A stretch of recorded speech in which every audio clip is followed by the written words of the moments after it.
Okay, y'all, I had to sit down and take my glasses off for this one because this is about to get real. We about to talk about life as a CNA at a hospital. Um, First off, let's tackle the name. Sometimes you are called a CNA. Sometimes you're called a patient care technician. Sometimes you're called a clinical assistant. You got all these names, and people, I feel like they give it all these different names because they want you to think that the job is more than what it is, which is great. They want people to have pride in their work. But let's be clear, you are a CNA. And not to say that CNAs don't, don't get, I just don't want you to think that it's something that it's not. So if they tell you you're going to be a patient care technician, you're a CNA. I just want you to be very clear of what they're actually telling you, because some of y'all don't know, and y'all be getting lost in these names. You are a CNA. So moving past that. Being a CNA at a hospital, I don't know what it's like at a nursing home. I've never worked at a nursing home. But being a CNA at a hospital, you can have anywhere from, at least at the hospital that I worked at, anywhere from 8 patients to, I've heard of one of my CNA friends who's also in nursing school with me. She had, 15 patients one night? 15 patients. And matter of fact, another CNA who I have personally not worked with her, but I know for a fact because when I was leaving shift, she was coming on shift, so I know how many patients she had. She had 28 patients one night. 28. But nights and days are different. I mean, I guess I could talk about that too, right? The difference between night and day. Let's start there, because I am a day CNA. So what does it look like being a day CNA? Ideally, you go to work at whatever, 6:30, right? Clock in at 6:30. You meet with the night CNA. You guys do rounds, and rounds is where you go, to each patient's room. You go in, you introduce yourself, you say, hi, my name is so and so, I'm coming on, so and so's leaving, I'll be taking care of you.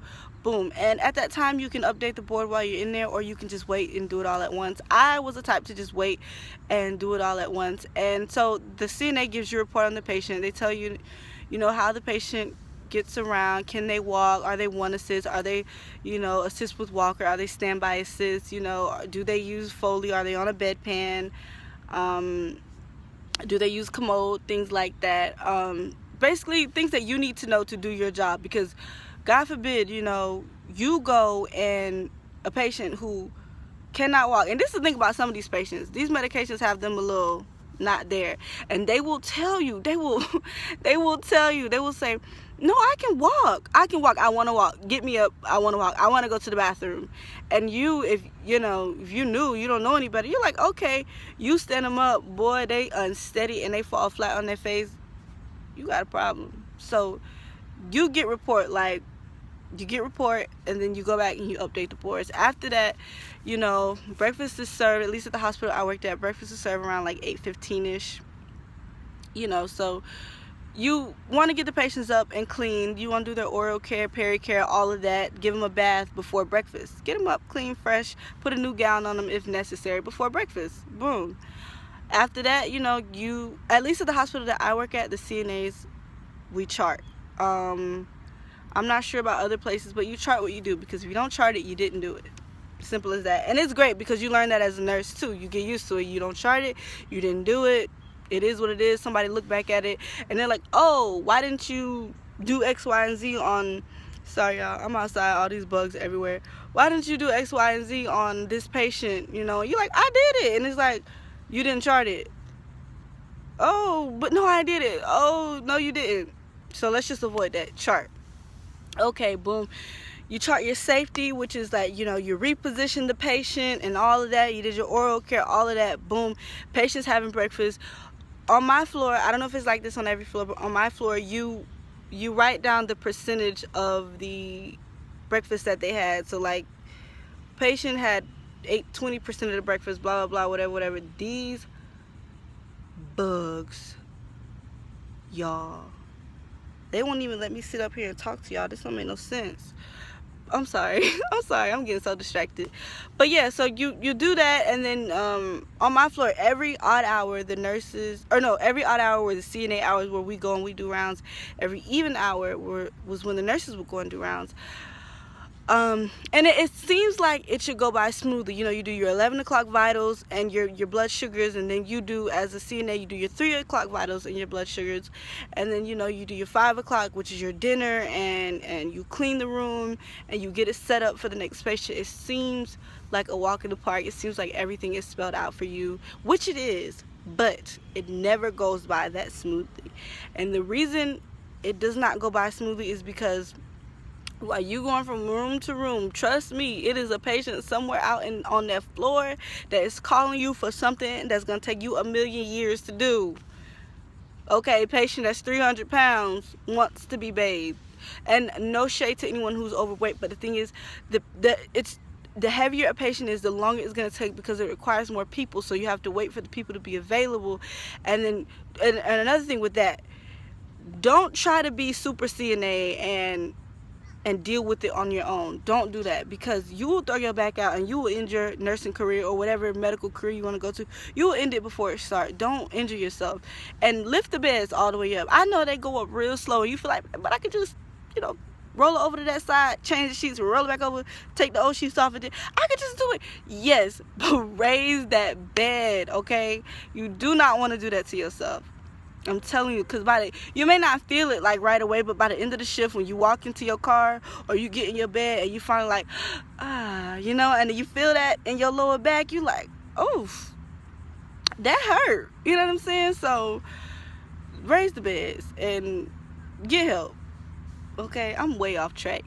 But yeah, what was I saying? I don't know. Let me just jump back in at any point, because I don't even know where I'm at with it. Being a CNA will teach you time management, and it'll teach you a lot about yourself, you know, because, for instance, on my floor, I had 12 patients, and supposedly there was another person who was handled more of the desk work, but they were trained as a CNA as well, and that person was supposed to help me. But to be honest, sometimes if that patient or if that person doesn't feel like getting up, they can pretend that they have so much desk work to do and not do stuff like get the patient water. They'll just send you out to do it. Even though they can get up and do it, they will send you out to do it, and you have to just have a smile on your face. Like the hospital that I worked at, I don't know what it was. Maybe it's the city, the residents in the city. They feel like they should get hand and foot service. I had a patient, let me tell you, patient wanted me to give him a foot massage. Sir, that is not in my job description. I'm not giving you a foot massage. You don't give him a foot massage, now he gonna go tell the nurse you're being a terrible CNA, blah blah. He won't tell the nurse that he asked you for a foot massage. He just gonna tell him that, you know, you're not doing the things that he needs you to do. And it's a lot, bro. It's a lot. And the patients want to be treated like kings and queens, and I feel as though they should be treated with respect, with the utmost respect. However, you are not their maid. They want you to be their maid. They want you to do some outrageous things. But don't get me wrong, I've had like really good experiences. I met some really cool people, and one of the things that as a CNA that frustrated me was that certain patients, they had certain requests that I felt like that's a reasonable concern or request, and the nurses, because they didn't feel like dealing with it, they'll put it off as, oh, he or she is just confused. And I'm like, that person is not confused. You just don't want to do it. It's as simple as that. Or you're about to get in trouble and you want to, no, that person, they're just confused. No, they're not confused. You just don't want to do it. You just don't want to do it. Don't do people like that. But okay, I don't even know where I was going with this. I'm sorry, y'all. I just wanted to say that as a CNA work is nursing work. It is not separate. They are the same thing. However, CNAs do it a lot more than nurses. I hear a lot of times that nurses say that, oh, if you can't do CNA work, then you're not cut out to be a nurse, because nurses do way more. Nurses do way more in a sense of like, they have way more other responsibilities, but they're not doing as much CNA work as you're doing. They're not wiping as much butt. It is what it is. They're not wiping as much butt as you wiping. They're not getting peed on as much. I had a patient hit me. Now, I don't know about that. They might be getting hit because the patients, they don't really like the nurses. At least not where I work. They don't really like the nurses. But I had patients hit me. I've had poop fall on me. You know, I've had so many encounters with blood. It's just a lot, you know. But as a CNA, I just want to say a few tips. Get to work on time. Have somebody help you. Don't try to do it on your own. Raise the beds.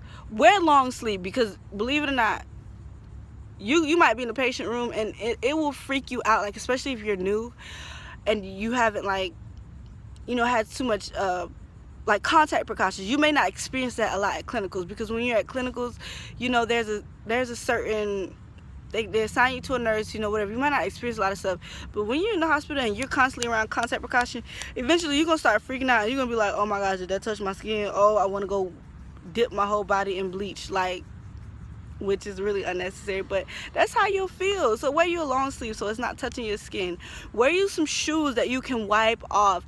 Don't go in there with your all white Roshis. Don't do it. Ooh, don't do it. Don't do it to yourself. I've never done it, but I have friends in nursing school. I've seen it. Don't do that. Get you some shoes you can wipe off. Get you some shoes that you can stand up in. Listen, everybody be against the Skechers life. Get your girl, boy, get you some Skechers. They will save your life. They're so comfortable. What else can I say? And another tip, which I'm sitting here talking about this whole video about being a CNA. Another thing, if you are a nursing student, you do not have to be a CNA to be a great nurse. That's a myth. Like, me doing these 12-hour shifts while I was in school, it stressed me out. Like, I'm losing time to study and trying to get people to cover shifts, because sometimes the nursing program will throw stuff on you that, like, you didn't know. Like, let's say for instance, one of my instructors, she had to go out of town, so she ended up canceling our clinical that we had to make up, and the day to make it up was on Wednesday. Mind you, I work at the hospital on Wednesdays, and you know what I'm saying, it's a lot, you know. And it's not necessary to be a great nurse. If you want to do it, but just know, you know. And I did it because I thought that I would get a lot of nursing experience. However, I didn't get much, you know. I was told, oh, some nurses, they'll let you, if they know you're in nursing school, they'll let you put in IVs, or, you know, whatever. Maybe they shouldn't let you do that. I don't know. Maybe that's what it is. So shoot, if I'm putting anybody under the bus, I'm sorry. But don't go in with that expectation, because some nurses might, but some nurses, they might be like, girl, no, you're not a clinical. This is your job. You are a CNA. I don't have time to be showing you how to put in an IV. I don't have time to be showing you how to put in the catheter. Just go clean up patient in room 12 and get them up for breakfast. That's it. You know what I'm saying? So you might not get the nursing experience that you think you're going to get. Mind you, it is nursing experience, but don't go in with the expectation that it's going to be like another clinical day, because it's not. You are at work. You are a CNA. You are doing what a CNA does. And if that's not what interests you, then don't. And people say, like, because all of nursing is not that. You know, if you're going to be at the hospital being a floor nurse, like a med-surg nurse or whatever, then yeah, you're going to see a lot of that. But to be honest, if you're going to be a dialysis nurse, you might not be changing as many patients. You know what I'm saying? That might not be what your job entails. If you want to be a labor and delivery nurse, for the most part, you ain't gonna be, you know, doing bed baths and you're not gonna be doing it as much, because you're gonna be delivering babies. Boom, the next mom come in, you know what I'm saying? I don't know, like I am not a labor and delivery nurse, but I just finished my rotation. This is just kind of like what I've seen. So CNA work is a part of nursing, but it's not a part of every single aspect, every single area of nursing. Especially if you're in nursing administration, you probably ain't gonna be changing no beds, to be honest. You probably not. And that's more of like a grad school, you know. Actually, no, the nurse manager on my floor, she only had a bachelor's, so that was interesting.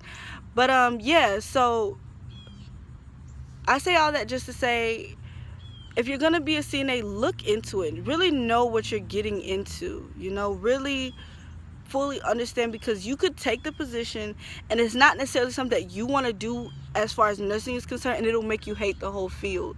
And I don't want that to happen to anybody, because I promise you, that was me for a second. I was like, if this is what nursing is, just me wiping butts and getting peed on and pooped on and getting no respect at all, I don't want to do it, you know. But then of course I had to remember, Sharia, you're helping somebody. Like one of my patients, she couldn't feed herself, and the nurses didn't know. Mind you, this is so funny. The nurses who are supposed to be going in and checking on her every even hour, they didn't even know she wasn't eating. They didn't know, because they feel like, oh, CNA work is not my work, but it is. They didn't know. And I went in there and I noticed that her breakfast was sitting there and her lunch was there, and I'm like, oh, you didn't want breakfast? And she said, I couldn't eat. I can't. She had cervical surgery done back there, whatever. She couldn't eat. She was in so much pain. She couldn't cut up her food. She couldn't eat. And I said, why didn't you call? She said, I can just tell the nurses don't really want to be bothered. I was like, forget the nurses, girl, call me.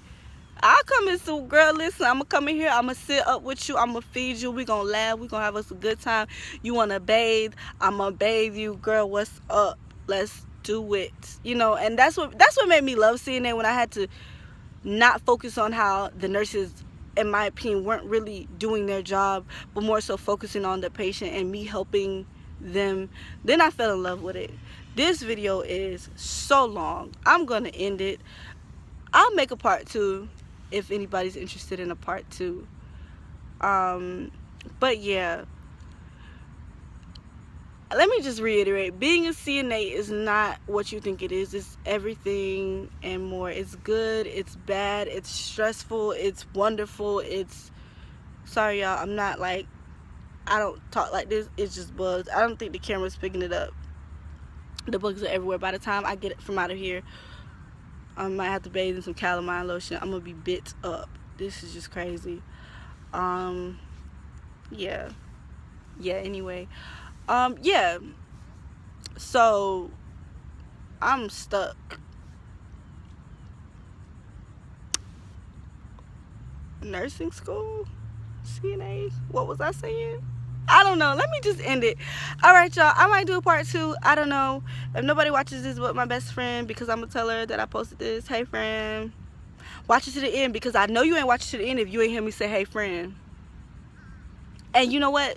You better comment hey friend back. That's how I'm gonna know. If I don't get a comment of hey friend back, I'm gonna know that you did not watch this. Hey friend. All right, y'all, that's it. That's all I got to say for today. Again, just like I said in the last video, I absolutely love this phone. I love this camera. This video is about freaking 20 minutes long. This don't make no sense. I'm gonna be out. I'm gonna be done. I'm gonna have to cut some stuff out. I don't know. All right, guys, have a great day, have a great night, have a great morning. I don't know when you're gonna be watching this. Yeah, I will, I guess, see you in the next video. Bye, y'all.